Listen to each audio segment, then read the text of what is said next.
So for you, what is the value of not just a good night's rest, but being properly slept overall?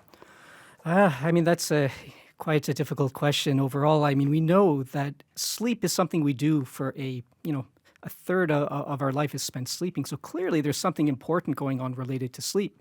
So the logical thing is if sleep is not going well or if it's not going correctly, we can start to develop certain diseases, neurodegenerative diseases, we call them. And that can span the range from things that I study, like Parkinson's disease, to other diseases like Alzheimer's disease. Most of the time, most of our most vivid dreaming happens during REM sleep, rapid eye movement sleep.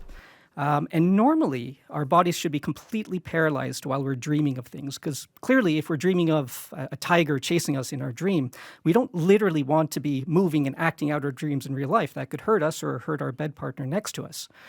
But there's a curious disease called REM sleep behavior disorder, or RBD.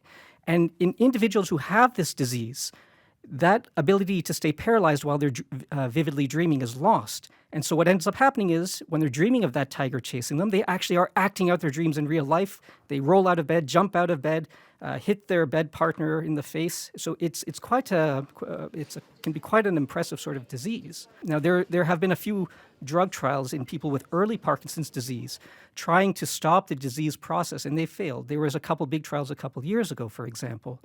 And the thought is perhaps we are treating these individuals too late in their disease course. The horse is out of the barn, so to speak.